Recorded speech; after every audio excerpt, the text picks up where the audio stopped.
अस्सलाम वालेकुम। उम्मीद है कि आप सब लोग खैरियत से होंगे। इमरान खान साहब की मुलाकात आज उनके रहनुमाओं से नहीं करवाई गई। अदालत का वाज़ेह फैसला था इस्लामाबाद हाई कोर्ट का, लेकिन उसके बावजूद मुलाकात नहीं हो सकी।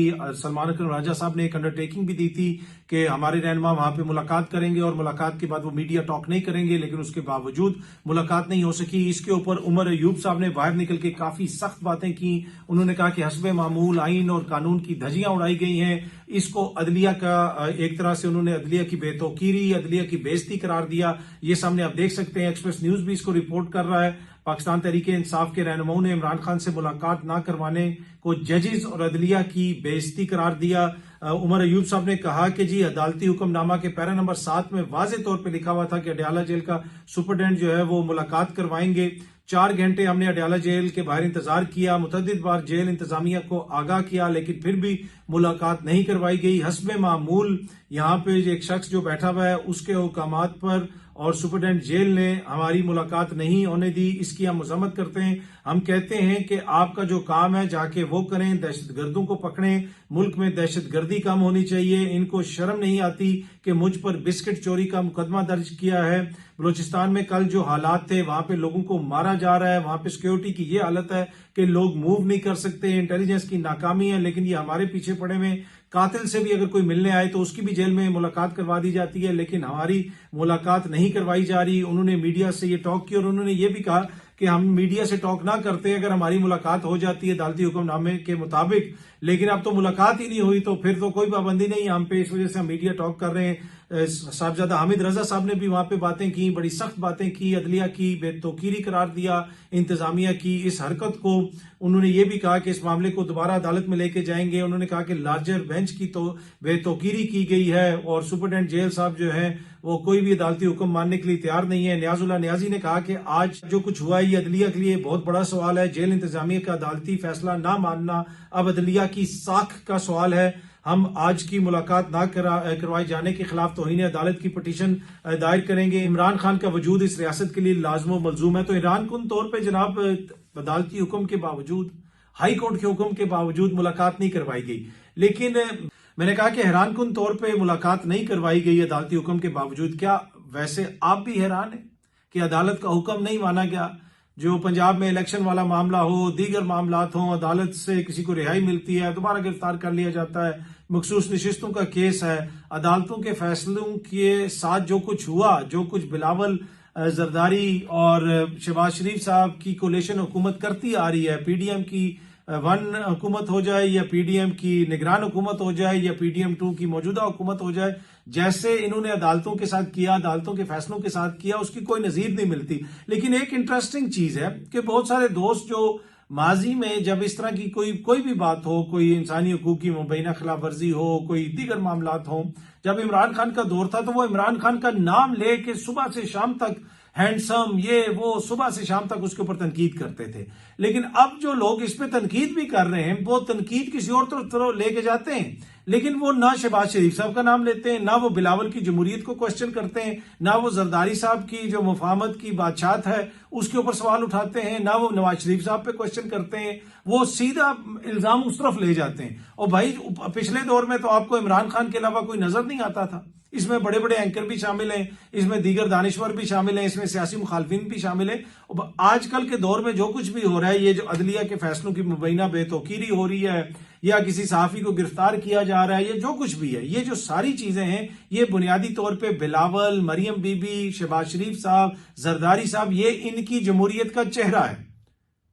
इसमें कोई शक नहीं है कि ये इनकी जमहूरियत का चेहरा है, इनके दौरे हुकूमत के अंदर हो रहा है। लेकिन बहुत सारे हमारे दोस्त जो हैं उनको इनके ऊपर तनकीद करते हुए बुरा लगता है और वो हमेशा कहते हैं, बल्कि वो हकूमती जो वज़रा है उनको भी चैलेंज नहीं करते, उनसे भी नहीं पूछते कि भाई ये आपकी हुकूमत क्या कर रही है। वो यही तासुर देते हैं कि जैसे जो है इनका तो ताल्लुक ही नहीं, ये प्रोटोकॉल ये एंजॉय करें, दुनिया पूरी ये घूमें। जरदारी साहब अपने बेटे को पिछली हुकूमत में वजीर खारजा बना दें, मौजूदा हुकूमत के अंदर खुद सदर बन जाएं, बेटी को खातून अव्वल बना दें, अपना चेयरमैन सेनेट भी बना लें, अपना सूबे के अंदर हुकूमत भी चल रही है, ये सब कुछ चल रहा है। यहाँ पे जो कैनाल का मंसूबा है उसकी जो इजलास हुआ उसकी सदारत भी करें, उसके हदायत भी जारी करें, दूसरी तरफ सिंध में एहतजाज भी करें। तो ये एक अजब चीज है, लेकिन इसके ऊपर कोई बात ही नहीं करता। अच्छा, इस जानिब एक बड़ी इंपॉर्टेंट शख्सियत ने तवज्जो दिलाई है। बाहर बैठा हुआ कोई दानिश्वर, सहाफी, एंकर, दीगर लोग वो तो ज्यादा इस पे बात नहीं कर रहे, लेकिन जेल में बैठी हुई यास्मीन राशिद साहिबा ने इस हवाले से गुफ्तगू की है। यास्मीन राशिद साहिबा ने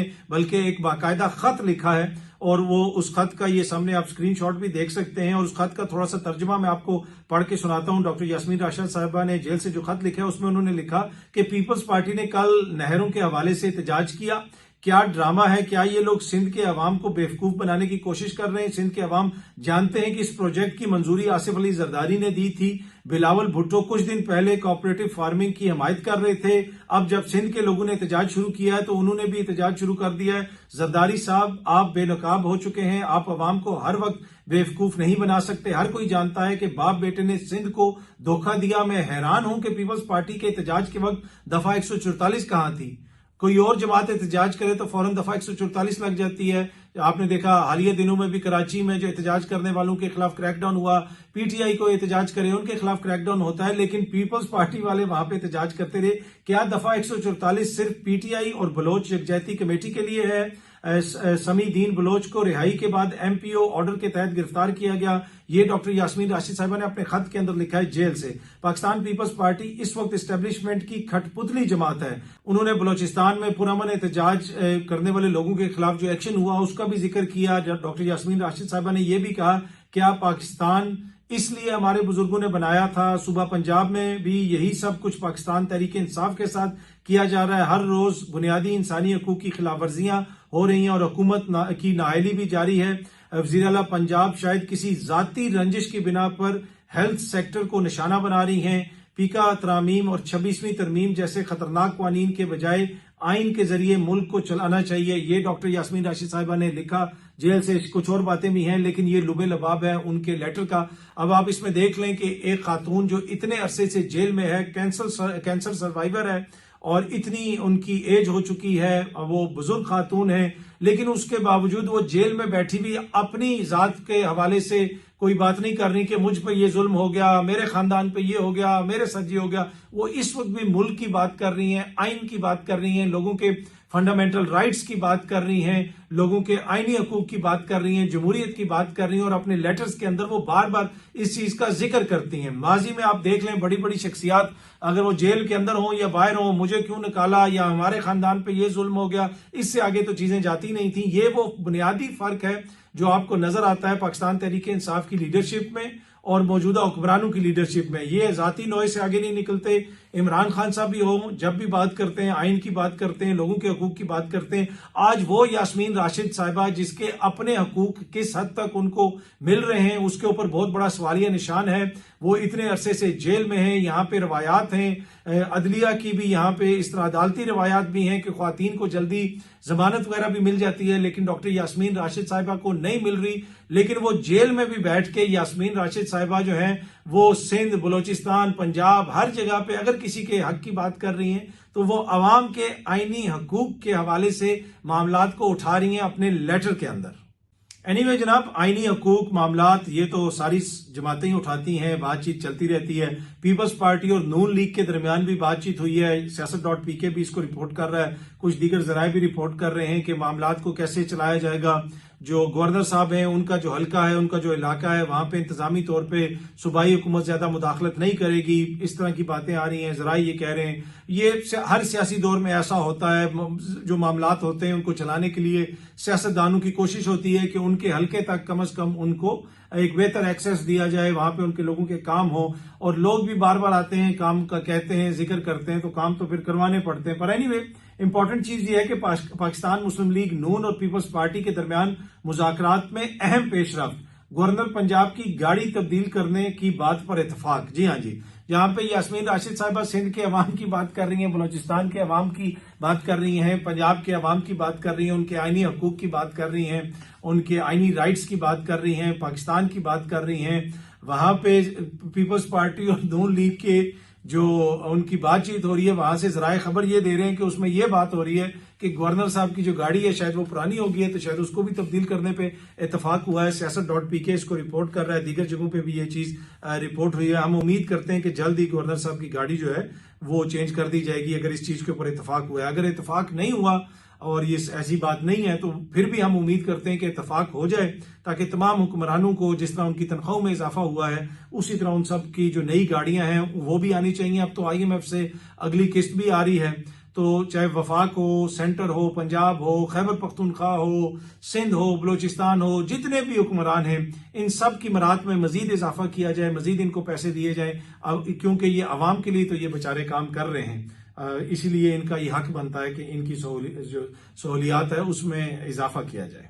press association of supreme court of Pakistan के सदर ने खत लिखा है चीफ जस्टिस ऑफ पाकिस्तान को। उन्होंने वो उस खत के अंदर बहुत सारी चीजों को हाईलाइट किया है। सदर press association of supreme court ने जो खत लिखा है उसमें उन्होंने फरहान मलिक, वहीद मुराद की गिरफ्तारी का मामला उठाया, सहाफियों के खिलाफ पीका एक्ट के तहत कार्रवाइयों का जिक्र किया। चीफ जस्टिस साहब को यह खत भेज दिया है उन्होंने, और अब खबर इस तरह की आ रही है कि चीफ जस्टिस साहब ने वो खत जो है अटॉर्नी जनरल साहब को आगे भिजवा दिया है। ये 24 न्यूज भी इसको रिपोर्ट कर रहा है। खत के अंदर बहुत सारी चीजें हैं। अब एक इशू ये भी है कि माजी के अंदर अदलिया से जिस तरीके से रिलीफ मिलता था, चाहे वो साफी हो, दीगर तबकात हों, अब एक शिकायत ये की जा रही है कि अदलिया रिलीफ देती भी है, अदलिया का अगर कोई फैसला आता भी है तो इंतजामिया उसके आगे खड़ी हो जाती है, इंतजामिया उसके ऊपर अमल दरामद नहीं होने देती। और आज उसकी एक बड़ी मिसाल इमरान खान साहब से मुलाकात ना होना है, ऑल्दो के हाई कोर्ट का हुक्म है। अब कोई तसव्वुर कर सकता है कि हाई कोर्ट का हुक्म हो और उसको ना माना जाए। अनफॉर्चुनेटली यहाँ पे सुप्रीम कोर्ट का भी एक हुक्म है मखसूस नशिस्तों वाला, उसके ऊपर कितना अमल दरामद हुआ वो भी हमारे सामने है। उसके ऊपर मुख्तलिफ एंगल्स से बात की जाती है, मुख्तलिफ उसके ऊपर तौजियात पेश की जाती हैं, लेकिन ये कतन कोई हौसला अफजा सूरत हाल नहीं है जो इस वक्त हम देख रहे हैं पाकिस्तान के अंदर। लेकिन वंस अगेन इसके अंदर जो सबसे इंटरेस्टिंग चीज है कि वो दानिशवर जो माजी में छुरियां, कांटे, तलवारें तेज करके फौरन इमरान खान की हुकूमत पे चढ़ाई करते थे, वो ना इस वक्त बिलावल का नाम ले रहे हैं, ना वो शहबाज शरीफ साहब से क्वेश्चन कर रहे हैं, ना वो जरदारी साहब की जमहूरियत को क्वेश्चन कर रहे हैं, ना वो इनके किसी और अमल के ऊपर बात कर रहे हैं। इधर भी वो जो है तनकीद करेंगे तो अदालतों पे तनकीद करेंगे या दूसरी तरफ चले जाएंगे। भाई जो इंतजामी मामलात हैं, अदालत से अगर कोई हुक्म आता है तो वो तो इंतजामिया ने अमल दरामद करवाना है, उसके ऊपर इंतजामिया का रवैया क्या है वो सबके सामने है। यहाँ पे उस दिन जस्टिस बाबर सत्तार साहब ने भी कहा कि जनाब अगर आपके खिलाफ कोई फैसला आ जाता है तो हो सकता है ये हुकूमत आपको भी तमगा दे दे। DC इस्लामाबाद को तौहीन अदालत के केस में सजा हुई 6 महीने, अभी वो सजा मुअत्तल है, वो उस केस की अपील चल रही है, लेकिन उसी DC को इसी हुकूमत ने तमगा दे दिया।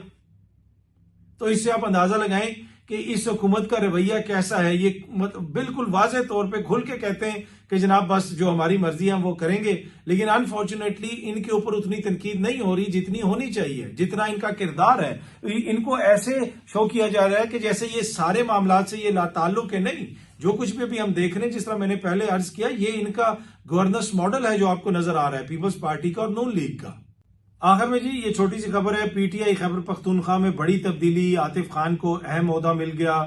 पेशावर तहरीक इंसाफ खैबर पख्तूनख्वा में साबिक सूबाई वजीर आतिफ खान को सदर पेशावर रीजन बना दिया गया। एक्सप्रेस न्यूज के मुताबिक आतिफ खान के साथ MNA Arbab Sher Ali general secretary Peshawar region नामजद किया गया जी उनको। साबिक वजीर शकील खान को काबीना से हटाने पर आतिफ खान शकील खान के हक में बोले थे, जबकि अरबाब शेर अली के दादा के नाम से मंसूब अरबाब नियाज क्रिकेट स्टेडियम का नाम भी तब्दील किया गया था। तो अब आतिफ खान साहब को भी कहा जा रहा है कि जी पेशावर रीजन के अंदर खैबर पख्तूनख्वा में तहरीक इंसाफ के अंदर अहम जिम्मेदारी दी जा रही है। हालिया दिनों में हमने ये भी देखा कि आतिफ खान साहब के खिलाफ वो जो मुबैना करप्शन की कोई एंटी करप्शन वहां पे तहकीकात कर रहा है, उस हवाले से भी एक कंट्रोवर्सी जनरेट हुई। तो खैबर पख्तूनख्वा के अंदर काफी तब्दीलियां आ रही हैं तहरीक इंसाफ के अंदर, उसके साथ साथ दीगर रीजन में भी, और जो ISF है उसके अंदर भी हमने तब्दीलियां देखी। बुनियादी मकसद यही है कि ईद के बाद पाकिस्तान तहरीक इंसाफ कोई बड़ा एहतजाज करे। अब लोग बार बार पूछते हैं कि क्या पाकिस्तान तहरीक इंसाफ ये एहतजाज करने में कामयाब हो जाएगी, क्या ये एहतजाज हो जाएगा। इधर बड़ा इशू ये है कि असल में मसला ये है कि क्या ग्राउंड पे कोई सिचुएशन तब्दील होगी। तहरीक इंसाफ की कामयाबी या मकबूलियत तो वो सबके सामने ही है। जब तक इमरान खान साहब जेल में हैं, जब तक वो उनके साथ ये सलूक हो रहा है, और इमरान खान साहब इस वक्त किसी क्या कोई मुल्क दुश्मनी के किसी केस में जेल के अंदर हैं ये कैसे हो सकता है कि एक शख्स कुछ अर्सा पहले तक मुल्क का वजीर आजम हो, उसके बाद उसके साथ ऐसा सलूक किया जाए? तो वो कोई किसी बड़े जो उन्होंने कोई जुर्म तो ऐसा नहीं किया कि वो इतनी उनको इस तरह की सजाएं हों और इतना अरसा उनको इस तरह जेल के अंदर रखा जाए। तो ये वो सारी चीजें जो अवाम का सेंटीमेंट है, अवाम इसको देखती है, समझती है, तो वो सेंटीमेंट तो हमें कम होता हुआ नजर नहीं आ रहा कि उसमें कोई कमी आएगी। हाँ, बाकी ये है कि क्या अवामी तहरीक कोई बड़ी चल सकती है? बहुत सारे लोग ये कहते हैं कि पाकिस्तान में जब तक कहीं और से नॉड ना आए, यानी कहीं और से हमायत हासिल ना हो, तो कोई आप बड़ी तहरीक नहीं चला सकते। अच्छा, हर चीज में ना देयर इज ऑलवेज आपको पैटर्न देखना चाहिए और देयर इज ऑलवेज फर्स्ट, मतलब पहली दफा कुछ होता है। यहाँ पे हमेशा कहा गया कि जब तक इस्टेब्लिशमेंट की हमायत नहीं होगी आप इलेक्शन नहीं जीत सकते, और उसी के ऊपर सारी प्लानिंग की गई और उसी के ऊपर सारी जनाब वो बनाया गया कि ये ऐसा होगा, ये वैसा होगा।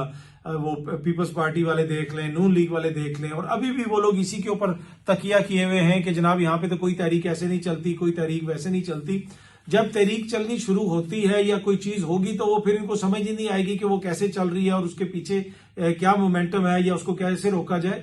तो फिलहाल ये कहना तो कबल वक्त होगा कि तहरीक चलेगी या नहीं चलेगी, लेकिन ये नामुमकिनात में से नहीं है ये कहना कि कभी भी यहाँ पे तहरीक नहीं चल सकती, क्योंकि पाकिस्तान तहरीक इंसाफ को किसी और की हमायत हासिल नहीं है।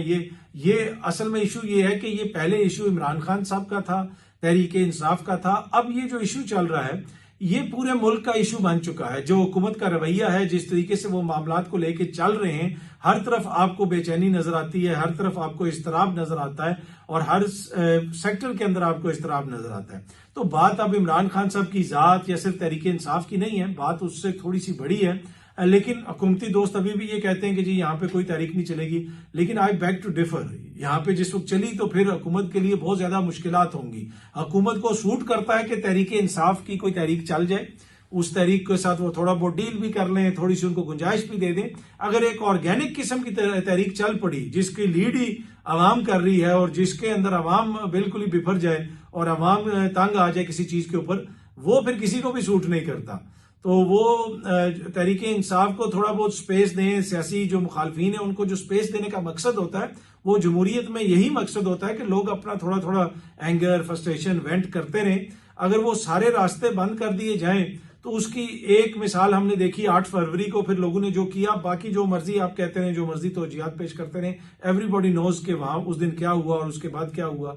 इसी तरीके से अब भी देखने, समझने, अकल रखने वालों के लिए ये चीज बड़ी इंपॉर्टेंट है कि लोगों के लिए थोड़े थोड़े रास्ते हों जहां पे वो थोड़ा थोड़ा अपना मामलात इस तरीके से चलाते रहें। कोई बात कर लें, कोई जलसा कर लें, कोई जुलूस कर लें, उससे काफी हद तक जो है ना चीजों को काम डाउन करने में, चीजों को बेहतर तरीके से चलाने में मदद मिलती है। तो अब तहरीक चलेगी या नहीं चलेगी मुझे नहीं पता, लेकिन ये जो सोच के अगर हुकूमत मामलात को चला रही है कि कभी भी कुछ नहीं होगा, ऐसा नहीं होगा। आखिर हर चीज की एक लिमिट होती है और हर चीज का एक वक्त होता है। और मुझे लगता ये है कि आखिर में हुकूमत से जिस तरीके से लोग जिस मुख्तलिफ पॉलिसीज के ऊपर हुकूमत की तनकीद कर रहे हैं, जिस तरीके से उसके ऊपर नाराजगी का इजहार कर रहे हैं, तो ये कोई इतना बड़ी नामुमकिनात में से नहीं है कि एक बड़ी तहरीक हुकूमत के खिलाफ चलना शुरू हो जाए। बहुत जल्दी आप सब दोस्तों से दोबारा मुलाकात होगी। Thank you very much.